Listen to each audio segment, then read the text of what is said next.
E enfim, ao 9º capítulo do nosso livro, A Volta da Mulher ao Lar, a maior arma contra o diabo.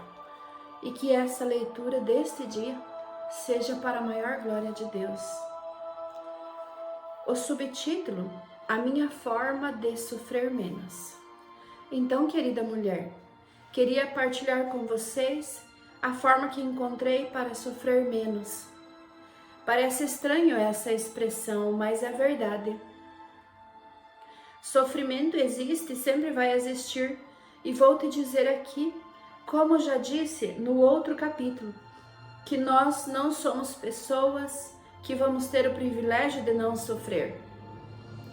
Se até o próprio Filho de Deus teve que vir a este mundo e ser esse cordeiro, acredito que nós também devemos passar por essa experiência de ser esse cordeiro. Essa alma cordeiro que a gente sempre fala é uma forma de libertação desses sofrimentos. Porque só uma pessoa com mente de cordeiro pode compreender o valor das pessoas que Deus nos confiou em nossa família. Vou partilhar uma passagem da Sagrada Escritura que me abrasa a alma. Foi escrita por Paulo, uma alma cordeiro, que recebeu a graça de ir ao terceiro céu antes de oferecer a própria vida. Esse trecho está em 2 Coríntios, capítulo 12. Peço, irmã, que leia atentamente esta passagem das Escrituras e receba o entendimento de que o sofrimento produz virtudes, produz salvação da família. Então vamos à palavra. Pois sois sofredores. Se alguém vos põe em servidão, se alguém vos devora, se alguém vos apanha, se alguém se exalta, se alguém vos fere no rosto, envergonhado o digo, como se nós fôssemos fracos, mas no que qualquer tenha ousadia, também eu tenho ousadia. São hebreus? Também eu. São israelitas? Também eu. São descendência de Abraão? Também eu. São ministros de Cristo? Eu ainda mais. Em trabalhos, muito mais. Em açoites, mais do que eles. Em prisões, muito mais. Em perigo de morte, muitas vezes. Recebi dos judeus 5 quarentenas de açoites, menos um. 3 vezes fui açoitado com varas. 1 vez fui apedrejado. 3 vezes sofri naufrágio. 1 noite e 1 dia passei no abismo. Em viagens muitas vezes, em perigos de rios, em perigos de salteadores, em perigos dos da minha nação, em perigos dos gentios, em perigos na cidade, em perigos no deserto, em perigos no mar, em perigos entre os falsos irmãos. Em trabalho e fadiga, em vigília muitas vezes, em fome e sede, em jejum muitas vezes, em frio e nudez. Além das coisas exteriores, me oprime cada dia o cuidado de todas as igrejas. Como é surpreendente isso! Como foi surpreendente a evangelização de Paulo. E nós não sofremos nada. Não sofremos nada pelo Evangelho de Jesus Cristo. E achamos que fazemos grandes coisas. Digo isso para mim.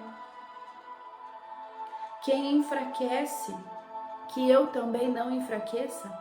Quem se escandaliza, que eu não abrase.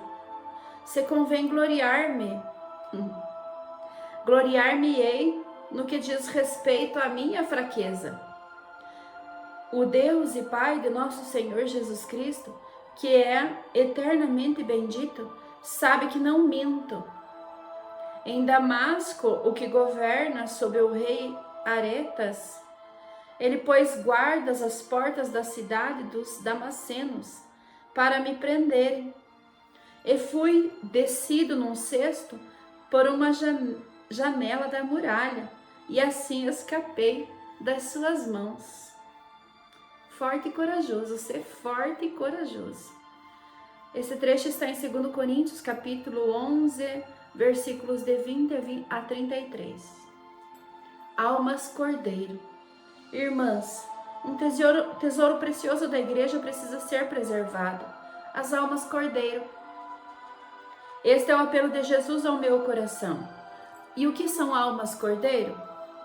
Só existe santo na igreja porque foram cordeiros como Jesus. Almas que sofreram muitas humilhações, perseguições, calúnias de várias formas, torturas psicológicas, torturas espirituais, mas com um diferencial impactante. Não se defenderam com violência, não se perderam no mundo, não foram vingativas, não ficaram loucas, não ficaram desequilibradas, não se colocaram em posição de vítima, no sentido de não ter responsabilidade com sua santidade. A alma que fica na cadeira da vítima, ela acha que todos à sua volta são os problemas, são os causadores de seu sofrimento. Fica tão cega de ódio, de rancor, de dor, de sentimento de vingança, que não percebe que muitos dos seus carrascos, de seus acusadores, também sofrem com suas pendências e com seus pecados. É isto que percebi observando as mulheres que aconselho e vendo minhas próprias misérias. Na verdade, descobri a alma cordeiro e entendi a cadeira da vítima quando passei a olhar as minhas misérias e as de meus familiares. E notei que muitos xingamentos, que muitas brabezas dos meus eram resultado das minhas falhas, dos meus pecados, da minha preguiça, da minha desorganização, da minha rebeldia, minha insubmissão e, para terminar, minha ignorância espiritual. Um exemplo é Santa Teresinha do Menino Jesus. Ela fez uma carta a Jesus se oferecendo como alma cordeiro, alma holocausto, vítima de amor. Havia uma irmã no convento que lhe era muito pesada, que a perseguia. Santa Teresinha se ofereceu para fazer as tarefas que a exigiria passar mais tempo com essa irmã. Porém, olha, isso é importantíssimo. É importantíssimo que compreendamos. Esse sofrimento pelo qual ela passava permaneceu oculto. Ninguém ficou sabendo. Apenas após a morte dela é que ficaram sabendo. O que é mais lindo ainda, que a tal irmã disse no depoimento depois da santa ter morrido, que Santa Teresinha era a que mais a amava. Você consegue entender isso, irmã? A alma cordeiro tem tolerância às misérias dos outros e fazem disto caminho de santidade para si e para os seus carrascos. A alma cordeiro se tornou o carisma da comunidade Raios de Misericórdia, da qual sou fundadora. Mas não é patrimônio da Raios de Misericórdia, não. É patrimônio do céu, da igreja. Nós só sentimos o apelo de Deus de agora, da igreja militante. Levantar um povo bem disposto e consciente, em momentos cruciais e decisivos. Você, irmã, que deseja ser santa e correta, bem naquela hora de seus maiores sofrimentos e tribulações, no ápice de sua dor, você vai orar e dizer ao Pai: afasta de mim este cálice. Ele vai ouvir a sua oração, mas não vai fazer nada, pois esta morte mística sua, que verdadeiramente ajudará Jesus a salvar as almas dos seus. Compreendeu? Mesmo que digamos: afasta de mim este cálice, Senhor. Ele vai ouvir a sua oração, mas não vai fazer nada, pois é esta morte mística que verdadeiramente ajudará Jesus a salvar as almas dos seus. Você está disposta a ser um cordeiro em nome da sua família? Você tem coragem para isso? Você tem força para isso? Se a sua resposta é não, ainda não, então reze mais, rezemos mais, ainda rezamos pouco. A oração, a intimidade com Deus, nos dá esta força para ser aquele cordeiro que Jesus precisa. Almas cordeiro, elas são mansas, não amam outros por causa de suas virtudes e talentos, não amam a igreja por causa de suas glórias, não amam a Deus por causa do que Ele pode dar, mas por causa do que Ele já fez. A alma cordeiro não tem medo dos seus carrascos, não tem medo de gente brava, não se afastam de quem as questiona, critica, persegue. Almas cordeiro têm maturidade de enxergar que muitas das perseguições e críticas são frutos dos seus rastros, suas pendências, e precisam se converter mais. A alma cordeiro é um mistério. Ela desmascara o diabo, pois ele é semelhante ao velho coiote do desenho Papaléguas. Quanto mais armadilhas e emboscadas Papaléguas põe, mais o coiote demonstra sua astúcia. Somente diante da alma virtuosa o diabo é derrotado, pois a alma virtuosa está sempre habilmente trilhando seu caminho, focada em seu destino. Passa tão ligeira diante da armadilha, ou passa bem longe do local que o inimigo, na sua ignorância, pensava que ela passaria por ali, mas ela passa bem distante. A alma cordeira é tão pura e abandonada em Deus que diante de um simples sussurro do mestre, ela muda de direção e não cai nas armadilhas do velho lobo, Satanás. Almas cordeiro é misericórdia que brota da cruz. É nosso carisma e nosso apostolado. A alma cordeiro é misericórdia que brota da cruz, que é o carisma e o apostolado da raiz da misericórdia. É nossa pequena via de amor e o legado tão antigo da Trindade na Igreja Católica e fora dela também. Existem almas que nunca ouviram falar de Jesus, mas nunca abandonadas pelo Cordeiro. São fantásticas no amor e de uma nobreza e santidade que o mundo não é digno. Almas Cordeiro sempre existiram e sempre vão existir. Elas são um tesouro, uma arma de Deus para arrebanhar almas para o céu. Elas têm unção de antecipação e buscam a correção. Elas têm unção de antecipação e buscam a correção. Colocam-se no lugar do outro, têm compaixão dos ignorantes, respeitam suas autoridades, pagam o preço pelos sacrifícios e penitências, não se defendem com violência. São como Jesus quando disse a Pilatos que seus defensores, seu exército, não era deste reino. Quero citar, irmãs, um perfeito exemplo de uma alma cordeiro que foi Santa Germana Calzin, cuja mãe morreu logo após seu nascimento e o pai nunca demonstrou carinho e afetividade. Portadora de uma deformidade na mão direita e atingida pela escrófula desde a mais tenra idade. Cresceu à margem de cuidados familiares, porém tornou-se um exemplo de vida virtuosa, de humildade, silêncio e caridade. Dedicou-se ao pastoreio e à evangelização dos mais pobres, uma história de vida e santidade tão linda que se encontra no anexo final deste livro. Por favor, não deixe de ler. Não deixarei de ler para você. Almas Cordeiro em espírito já moram na pátria celeste. Então, as almas Cordeiro em espírito já moram na pátria celeste. Não ficam debatendo com o apóstata. Ela é uma águia que sabiamente só quer a vítima da pessoa que já apostatou da fé.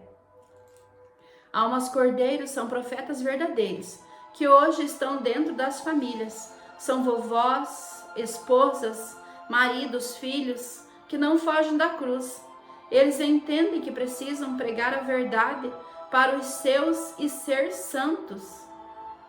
Irmã, entenda este tipo de graça que eu estou te ensinando.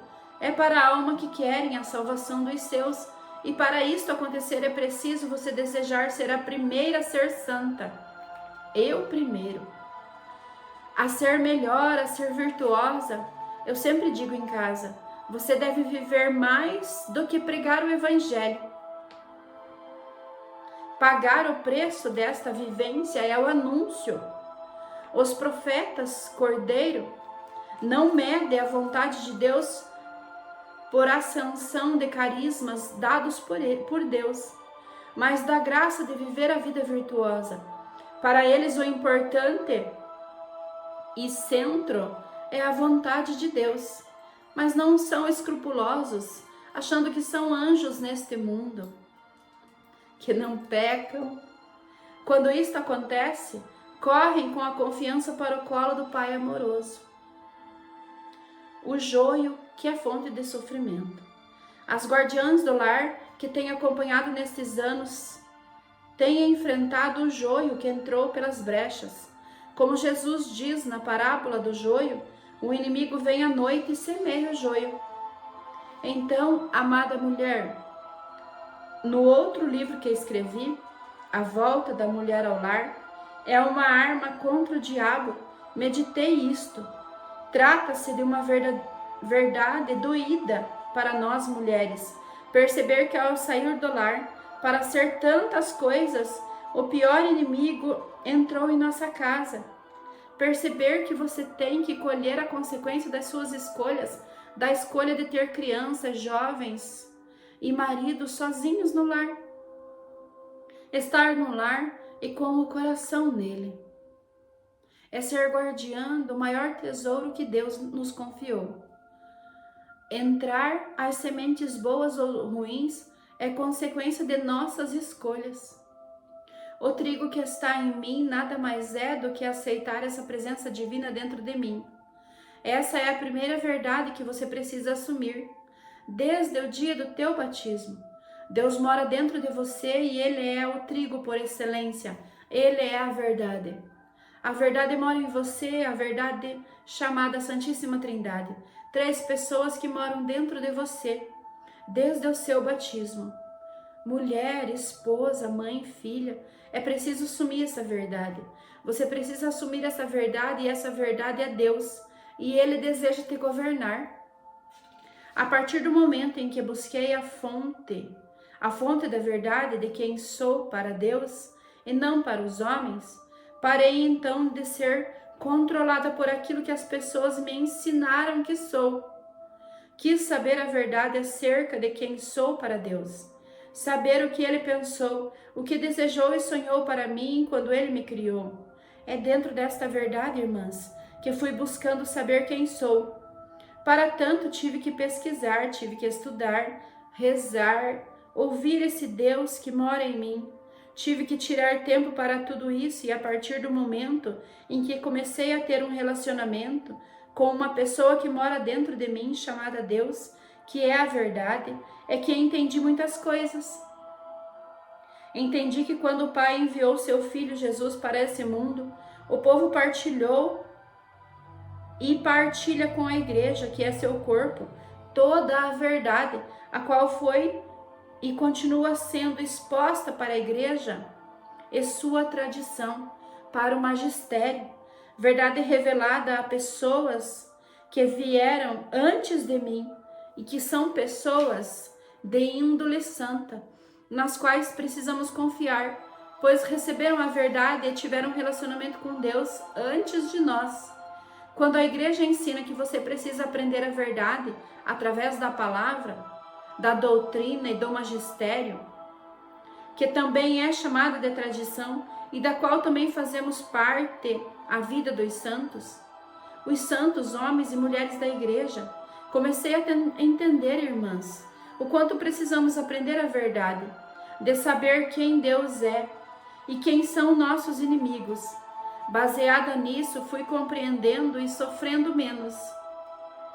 Quero que fique bem claro aqui para nós mulheres, que se não olharmos nossa família com olhos focados na realidade de que a família enfrenta grandes dificuldades, as quais nos desafiam, e não nos é possível eliminar todas as provações, e somente então sermos felizes. Nesses poucos anos aqui nessa terra, tenha a certeza de que para o Filho de Deus Todo-Poderoso, a sua passagem aqui foi de grandíssimas tribulações e sofrimentos, e não será você a ter o privilégio de conseguir viver sem problemas. Não seremos nós as privilegiadas. Nós teremos problemas consequentemente. Por isso, irmã, é bom daqui para frente colocar a mão no arado, sem olhar para trás, e se munir de forças para realizar a missão de que lhe cabe, dada por Deus, começando a consertar a si próprio, desejando a santidade pessoal, exigindo de si mudanças, olhando para as suas misérias e iniciando a sua intimidade com Jesus, iniciando o seu relacionamento com Deus, assumindo as suas responsabilidades, saindo primeiro você da cadeira de vítima. Olha, é bem difícil sair da cadeira de vítima, é bem difícil. Mas quando a gente compreende, a gente percebe que ali não é o nosso lugar. Ali nunca foi o nosso lugar, ali nunca foi o meu lugar. A mulher de hoje deve descobrir a verdade para buscar a felicidade. E a felicidade consiste em viver a verdade nesta realidade em que existimos. Uma sociedade, na sua maioria doente, em sua formação interior, suas crenças, suas metas, seus sonhos, seus projetos, sonhos estes, na maioria que são doentios, porque são egoístas, uns até mesmo diabólicos, pois sua felicidade está na derrota do outro, no fracasso do outro. Hoje percebemos que se rouba dinheiro, rouba marido, rouba a saúde dos outros, como se fosse nada. Cria-se em laboratórios vírus e bactérias para dizimar pessoas. Filosofia e ideologia para matar a verdade na mente das pessoas. Ora, assim agir não seria uma atitude psicopata? Se assim então temos psicopatas espalhados em várias áreas profissionais na nossa sociedade, por isso que ela está ficando cada vez mais doente. E é você, sou eu, somos nós, guardiãs do lar, que somos convidadas por Deus a proteger a nossa família do joio, a minha família do joio. Faça agora uma oração a Jesus, agora por meio de Maria Santíssima, para poder se tornar vigilante nesta vinha que Deus lhe confiou. Bendito seja Deus, e que a Virgem Maria, que sempre esteve presente nos sonhos de Deus, nos planos de Deus, se faça presente em minha casa, se faça presente na sua casa, e venha nos ensinando a ter virtudes capazes de nos transformar nesta guardiã do lar e cumprir todos os planos de Deus. Que os sonhos de Deus, que os planos de Deus não sejam atrapalhados na nossa família, na nossa vida. Bendito seja Deus. Salve Maria, irmãs.